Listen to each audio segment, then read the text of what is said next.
400 योजन अलंघनीय समुद्र को लांघकर महाबली हनुमान जी त्रिकूट नामक पर्वत के शिखर पर स्वस्थ भाव से खड़े हो गए। कपिश्रेष्ठ ने वहां सरल, चीर, कनेर, खिले हुए खजूर, प्रियाल, चिरौंजी, मुचुलिंद, जम्बीरी नींबू, कुटज, केतक, केवड़े, सुगंधपूर्ण प्रियंगू, पिप्पली, नीम, कदम या अशोक, छितवन, आसन, कोविदार तथा खिले हुए करवीर भी देखे।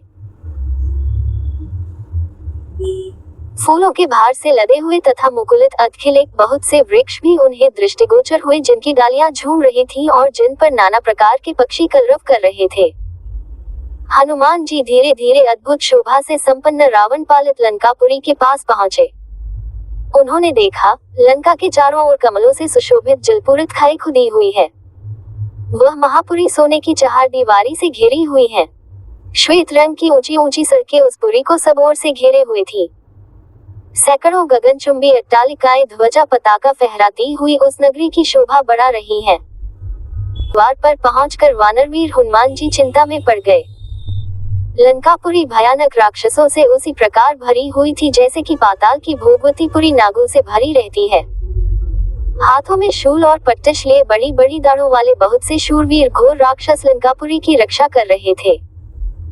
नगर की इस भारी सुरक्षा, उसके चारों ओर समुद्र की खाई और रावण जैसे भयंकर शत्रु को देखकर हनुमान जी विचार करने लगे कि यदि वानर वहां तक आ जाए तो भी वे व्यर्थ ही सिद्ध होंगे, क्योंकि युद्ध द्वारा देवता भी लंका पर विजय नहीं पा सकते।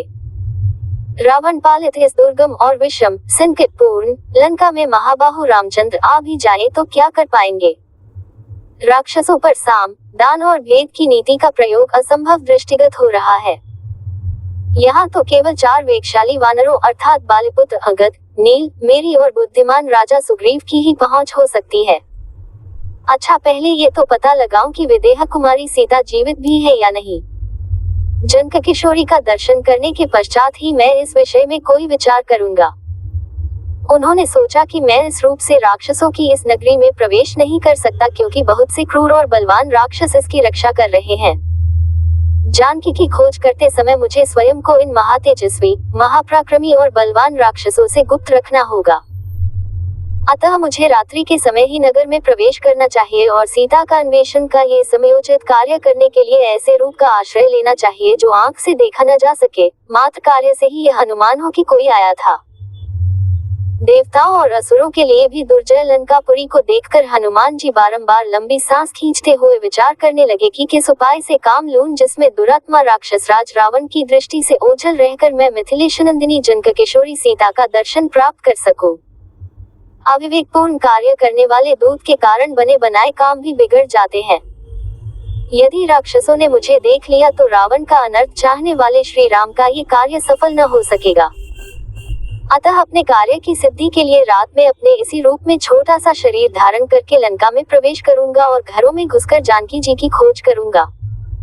ऐसा निश्चय करके वीर वानर हनुमान सूर्यास्त की प्रतीक्षा करने लगे। सूर्यास्त हो जाने पर रात के समय उन्होंने अपने शरीर को छोटा बना लिया और उछलकर उस रमणीय लंकापुरी में प्रवेश कर गए।